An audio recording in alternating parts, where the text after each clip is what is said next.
It is late. The house has finally settled into that heavy, breathing silence that only comes after 2 in the morning. Perhaps you are awake because the world was too loud today. Perhaps the noise of traffic, of demands, of your own thoughts hasn't quite faded yet.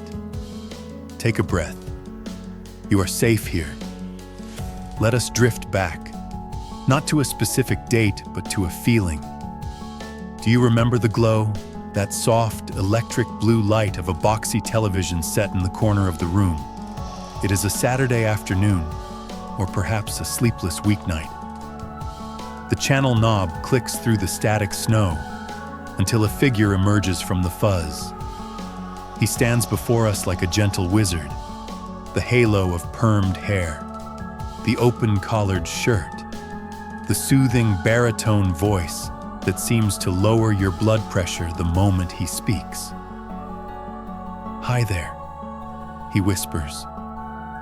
"I'm glad you could join us today." For over a decade, Bob Ross stood in front of a blank canvas and invited us into a world where there were no disasters, only happy accidents. We watched him turn chaos into clouds with a flick of a 2-inch brush. We watched him build mountains out of mud. But most of us, we missed the real painting. We thought he was teaching us how to paint oil landscapes. We were wrong. Bob Ross wasn't teaching art. He was teaching us how to forgive ourselves. He was showing us that even when the canvas looks ruined, even when the darkness takes over the sky, you can always add a little titanium white. You can always bring the light back. But that gentleness, that soft, hypnotic whisper that put millions of people to sleep, it was not a gift he was born with. It was a weapon he forged. Because before the afro, before the squirrels in his pocket, and before the happy little trees, there was concrete. There was the scream of jet engines, and there was a man who swore he would never raise his voice again. Before he could paint the piece, he had to survive the noise. Before we walk into the snow, we must look at the hand that holds the brush. Have you ever looked closely, truly closely, at Bob Ross's left hand while he paints? It is almost a magic trick. You are watching the mountains appear, watching the fan brush dance, so you do not notice the silence of his grip. He holds the palette in a specific way, always tucked deep. He is hiding something. The index finger of his left hand is missing. It was not lost in a war. It was lost in a carpenter's shop in Florida when he was just a boy working with his father. The screaming whine of a table saw, the smell of fresh pine and sudden blood. He was a high school dropout, a boy who loved wounded animals, trying to make a living in a world of sawdust and sweat. He hid that finger behind his palette for his entire television career. Not out of shame, but out of protection. He did not want you to look at his scar.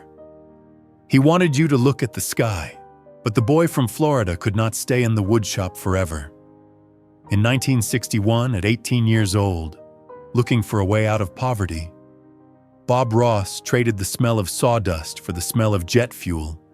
He enlisted in the United States Air Force, and this is where the story breaks the image we hold in our hearts. When we think of Bob Ross, we think of a voice softer than cotton. We think of a man who wouldn't step on an ant, but for 20 years, 2 decades of his life, Bob Ross was not soft. He could not afford to be. He rose to the rank of First Sergeant, the man in charge. The man who stands on the cold concrete of the tarmac at 4 a.m. and demands perfection. Imagine him, not with the afro, but with a crew cut, shaved close to the skin, not with a denim shirt, but in a stiff, starched uniform that smelled of starch and discipline. Bob later admitted, "I was the guy who makes you scrub the latrine, the guy who makes you make your bed, the guy who screams at you for being late to work."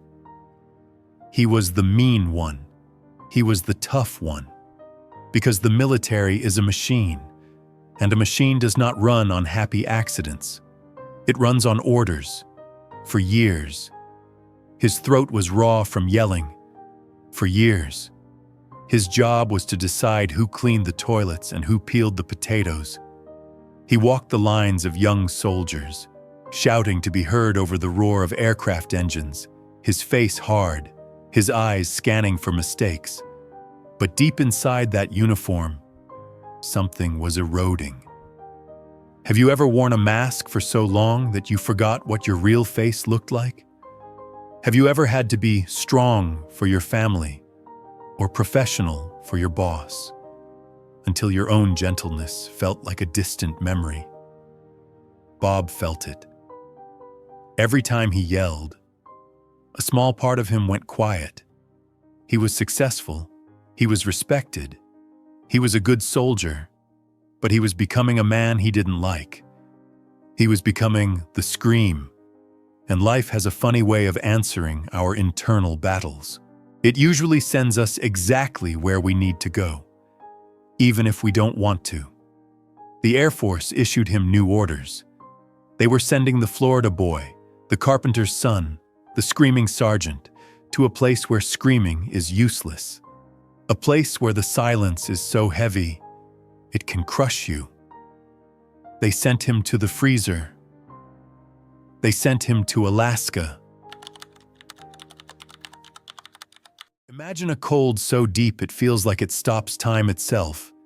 Alaskan Air Force Base, Fairbanks, Alaska. It is a place where the sun sometimes refuses to set and sometimes refuses to rise. For a man born in the humidity of Florida, this was an alien planet. But something strange happened when Sergeant Ross stepped out onto that frozen ground. The noise stopped. Here, the mountains were not just scenery, they were giants. Mount McKinley rose up like a silent king, wrapped in blankets of white and blue. The spruce trees stood in formation, not because a sergeant yelled at them, but because that is simply where they grew, Bob would later say. God was having a good day when he made Alaska. And it was here, in the long, dark winter nights, that the anchor moment of his life arrived. Picture him. He is on a break from his shift. The hangar is smelling of grease and hydraulic fluid. Inside, there is the stress of the Cold War, the tension of men waiting for orders. But Bob walks to a window, or perhaps he steps outside for a cigarette he doesn't really want, just to feel the air. He looks up. The Northern Lights, the aurora borealis, are dancing across the sky. Ribbons of neon green and violet, moving without a sound. It is the most violent display of energy on Earth, yet it is completely silent. In that moment, the contrast broke him open. Inside the base, shouting, orders, rank, metal, stress. Outside, beauty, silence, majesty, peace. He looked at the mountains and made a vow to himself, a promise that no one else heard, whispered into the freezing wind. He said, "The moment I get out of this man's army, I will never scream again." It wasn't just a wish. It was a survival strategy. He realized that if he kept screaming, the beauty outside would never let him in. He had to match the frequency of the mountains. But a vow is not enough. You need a method. You need a way to practice peace while you are still living in war. Bob found his escape in the few brief hours he had off duty. He served as a bartender in the evenings to make extra money. And one night, on a flickering television set in a dim corner, he saw a man named Bill Alexander. Bill was a German painter, loud and joyous, wielding a large brush and painting a landscape in 30 minutes. Bob watched, mesmerized. It wasn't the picture that hooked him. It was the speed in the military. Bob didn't have weeks to wait for oil paint to dry. He didn't have the luxury of time. If he was going to paint, he had to do it now, in the stolen moments between inspections and drills. He saw the technique. Wet on wet. You apply liquid white. You strike the canvas while it is still slick. You blend the sky into the water before the paint has time to set. It was a revelation. It meant you didn't have to wait for your mistakes to dry.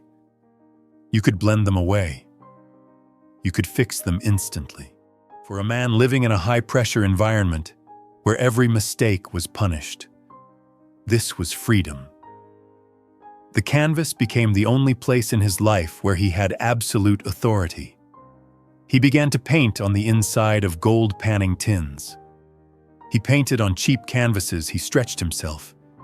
He painted the Alaska he saw out the window, the happy little clouds, the lonely cabins, the formidable peaks. But he was still Sergeant Ross. By day, he wore the mask of the tough guy.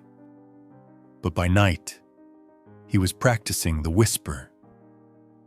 He was rehearsing the man he wanted to become. He was building a bridge out of the military, one brushstroke at a time. But he didn't know yet that crossing that bridge would require him to lose everything he had built. He didn't know that to gain his voice, he would first have to lose his security. The contract with the Air Force was ending.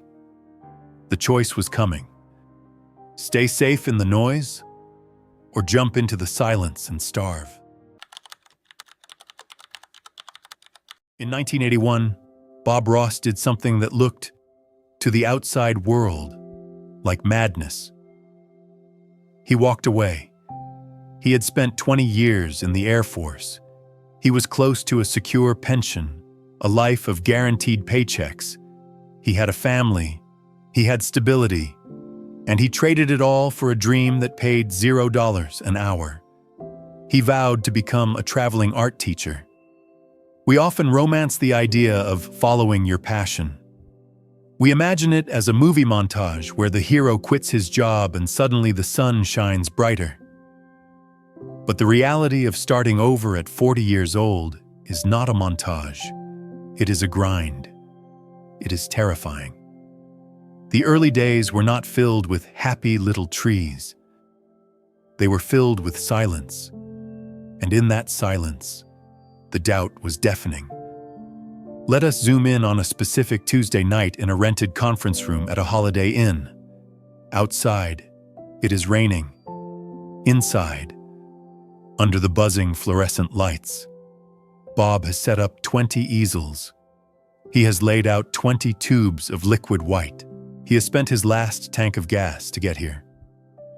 He waits. 6:00 p.m. No one. 6:15 p.m. The door opens. One person walks in, an elderly woman clutching her purse. She looks around at the empty chairs and asks, "Is the class canceled?" In that moment, Bob Ross had a choice. He could have packed up. He could have saved his paint. He could have let the shame swallow him. But he smiled. He looked at that one woman and said, "No, ma'am. You have the best seat in the house." And for the next 3 hours, he taught that class of one with the same passion, the same gentleness, as if he were teaching a stadium of thousands. He didn't know it then, but he wasn't just teaching her to paint. He was teaching himself to stay. But faith does not pay the heating bill. There were nights in that beat-up van, parked in rest stops, where the cold seeped through the thin metal walls. Bob would lie awake, staring at the ceiling, and the ghost of the first sergeant would visit him. It would have been so easy to go back. The Air Force would have taken him. He could have put the uniform on. He could have shouted orders again. He could have had a warm bed and a steady check by Monday. The scream was calling him back, promising safety. The whisper was promising nothing but hunger. Have you ever stood on that ledge? The ledge between the secure life you hate and the uncertain life you love? It is the loneliest place on earth. Bob stayed on the ledge. He ate cold beans. He slept in his clothes. He chose the uncertainty. And then there was the hair. We have to talk about the hair. It is the most recognizable silhouette in art history. But do you know why it existed? It wasn't fashion. It wasn't style. It was poverty. Bob calculated that if he got a permanent curl, he wouldn't have to pay for haircuts. It was a financial decision born of desperation. He figured it would save him a few dollars a month. He sat in the chair, smelling the burning chemical scent of the perm solution, letting his straight military hair be twisted into tight curls. When he looked in the mirror, he didn't like it. In fact, he hated it. He felt ridiculous. But by the time the business started to grow, the logo had already been drawn. The afro was on the paint tubes. The afro was on the books. He was trapped in the image he created to survive. He stuck with it for the rest of his life. Not out of vanity, but out of commitment to the dream. He wore a hairstyle he disliked so that he could do the work he loved. That is the texture of sacrifice. It isn't always noble. Sometimes it's just uncomfortable. But the biggest battle wasn't the hair. It was the voice. We think that soft voice came naturally. It didn't. It was a practice. It was a deprogramming. For 20 years, his vocal cords were trained to project, to intimidate, to cut through noise. When he started trying to speak softly, people didn't find it soothing. They found it weird. Early students giggled. Some men mocked him. Why are you whispering? Are you a funeral director? Speak up, man. It stung. It felt like weakness. But Bob was stubborn. He would record himself on cassette tapes, listening back, softening the edges, smoothing the gravel of the drill sergeant until he found the frequency of a lullaby. When he finally got his chance to film the first episodes of The Joy of Painting at a public TV station in Muncie, Indiana, the producers didn't know what to make of him. Television in the 80s was loud. It was fast. Hosts were expected to be high energy, to shout at the camera, to keep you entertained. But Bob remembered his vow in Alaska. He had left the screaming man behind in the snow. He sat on the tall stool. He looked into the lens, and he made a decision that changed television forever. He didn't speak to the audience. He didn't speak to the millions. He imagined he was speaking to just one person, perhaps that one elderly woman in the empty Holiday Inn conference room. Maybe a woman who was bedridden. Maybe a man who had lost his job. Maybe you, lying on the couch, unable to sleep.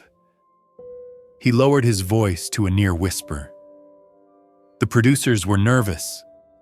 "Speak up, Bob! You're putting them to sleep!" But Bob knew something they didn't. He knew that when you shout, people pull back. But when you whisper, people lean in. He wasn't trying to excite you. He was trying to calm you down. He was creating a vacuum of peace in a noisy world. He said, "You have to have dark in order to show light." Just like in life. He wasn't talking about the canvas anymore. He was talking to the broken parts of us. And for the first time in a long time, we felt seen. But even as the lights of the studio grew bright and the fame began to rise, Bob knew that the canvas offered something the real world never could: control. Now, come closer. Let us step inside the frame. Forget the studio lights. Forget the cameras. Let's focus on the sounds. The palette knife. It was Bob's conductor's baton. He didn't just mix paint. He folded it. Watch him take a dollop of Van Dyke brown and a touch of dark sienna. He pulls the paint flat, spreading it like butter, until it is thin, until it breaks. He lifts the knife.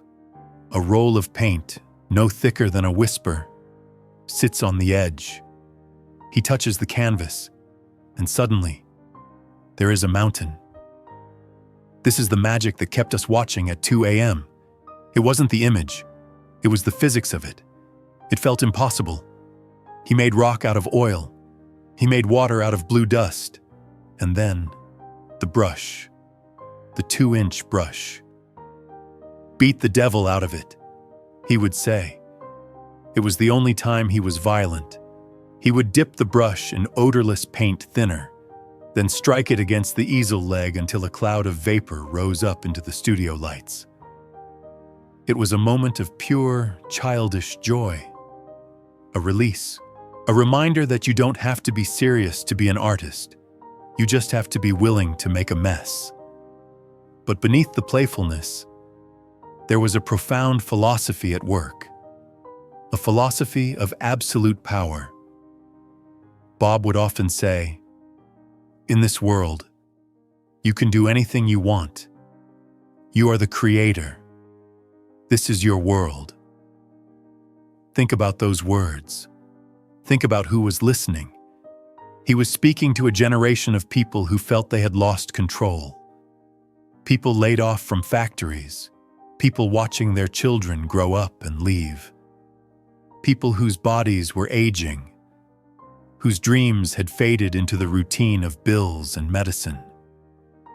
In the real world, you cannot move a mountain if it blocks your view. In the real world, you cannot stop a river from flooding. In the real world, if a tree dies, you cannot bring it back to life with a tap of a fan brush. But here, within these 18 by 24 inches of stretched canvas, you are God. If you don't like that tree, you can change it into a bush. If the sky is too dark, you can bring out the sun. If you are lonely, you can paint a friend for that lonely tree. Bob Ross gave us permission to be powerful again. And then, there is the lesson of the happy accident. This is the core of the sanctuary. In traditional art, a mistake is a failure. In Bob's world, a mistake is just a new direction. Imagine he is painting a pristine lake. His hand slips. A black smudge appears right in the middle of the water. In our lives, we would panic. We would try to erase it. We would feel shame. But Bob doesn't flinch. He looks at the smudge. He smiles. He tilts his head. "Maybe," he whispers. "Maybe there lives a big old rock right there." And with 3 strokes of highlight, the smudge becomes a boulder. The boulder gives the painting depth. The mistake becomes the focal point. If you are holding on to a mistake tonight, if there is a regret you have been carrying in your chest like a stone, look at it the way Bob would. You don't have to erase it. You don't have to hide it. Maybe that scar is just a rock where the water breaks. Maybe that failure was just the dark background needed to show the light that came after. Just exhale. You haven't ruined the canvas. You're just adding texture. He taught us that beauty isn't about perfection. It's about how you handle the imperfections.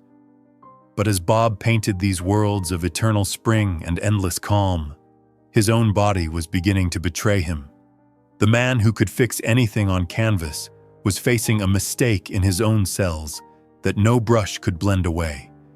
The shadows were lengthening in the studio, and the final lesson was about to begin. In the early 1990s, If you looked very closely at the television screen, you might have noticed something different. Bob was still smiling. The mountains were still rising from the mist. The squirrels were still being fed from his shirt pocket. But the man himself was fading. He had been diagnosed with lymphoma. And here is the final act of the soldier's courage. He didn't tell us. There were days between tapings when he could barely stand. Imagine the scene behind the cameras, just minutes before the show began. The studio is quiet. Bob is leaning against the cold brick wall, eyes closed, conserving every ounce of energy. His body is fighting a war on the inside. His hands are tired. But then, the floor director counts down. 3, 2. Bob takes a deep breath. He pushes himself off the wall. He steps onto the mark. The red light of the camera turns on. And instantly, the pain disappears from his face. The fatigue vanishes from his voice. He isn't a sick man anymore. He is Bob Ross. He didn't turn his show into a diary of his pain. He didn't ask for sympathy. Why? Because he knew that the moment he mentioned the word cancer, the spell would be broken. He knew that you, the viewer, were coming to him to escape your own troubles. If he told you about his, the sanctuary would collapse. He wanted to give you a 30-minute vacation from reality, and reality includes sickness. So, he made the supreme sacrifice. He kept reality out of the frame. He swallowed his own suffering so you wouldn't have to taste it. He knew his time was running out. The happy little clouds were drifting toward the horizon, but he kept filming. There is a heartbreaking irony in his final years. Remember the perm? The hairstyle he hated. The one he got just to save money. When the chemotherapy took his hair, he didn't revert to his natural look. He wore a wig. Think about the discomfort of that. Under the hot studio lights, wearing a heavy wig over sensitive skin, it must have been miserable, but he wore it. He wore the wig of the afro he disliked, because he knew that we needed to see Bob Ross.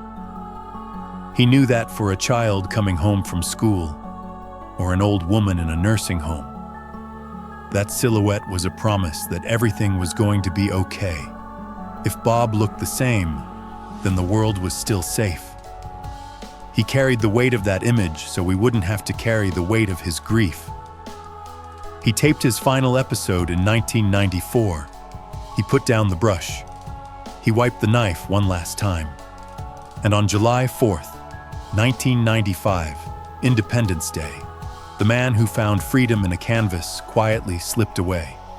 He was only 52 years old. There was no screaming, there was no battle noise, just the silence he had chased ever since Alaska. But death is not the end of this story. In fact, it is where the miracle begins. Usually, when a celebrity dies, their fame burns bright for a moment and then fades. But with Bob, the opposite happened. Decades after he left us, something shifted in the culture. The internet arrived. The world got faster, louder, angrier. Phones started buzzing in our pockets every second. The news cycle became a 24-hour scream, and in that deafening noise, we went looking for him. We found him again on YouTube. We found him on Twitch, a new generation, born long after his death, discovered the man with the soft voice and the happy trees. Why? Because we are tired. We are tired of being yelled at. We are tired of being told we aren't enough. We are tired of a world that demands perfection. Bob Ross stands as the eternal antidote to modern life. He didn't care about money. Did you know he rarely sold his paintings? He painted 3 versions of every painting for the show, thousands of them, and he donated almost all of them to public television stations to auction off for fundraisers. He didn't want to be a millionaire. He wanted to be a friend. He proved that you don't need to be loud to be heard. He proved that you don't need to be cruel to be strong. He proved that the first sergeant who used to scream at terrified recruits could transform into the gentlest soul in America. If he can change, so can we. If he can look at a ruined canvas and see a happy accident, then maybe we can look at our own messy lives and see something worth keeping. The easel is empty now. The brushes are dry. But the lesson remains wet, fresh, and alive. The lesson is not about painting. It never was. The lesson is that there is a quiet place inside you, a cabin in the middle of the snow, where the noise cannot touch you, and you have the key. You have always had the key. So tonight, as the screen fades to black and the static returns to silence, take a moment to look at your own hands. Maybe they are tired. Maybe they are empty. Maybe they are stained with the mistakes of yesterday. Bob would tell you that it doesn't matter. He would tell you that as long as you are breathing, the painting isn't finished. You are still holding the brush. If this quiet journey into the snow has helped you find a moment of peace, or if you have a memory of watching that soft-spoken man with the afro on a lonely afternoon, we would love to hear your story in the comments below. Let this be a place where we don't shout, but whisper. A place where we share our own happy accidents. Thank you for walking through the winter with us. Thank you for listening to the silence. Your story matters. Your light matters. And remember, it is never too late to shine.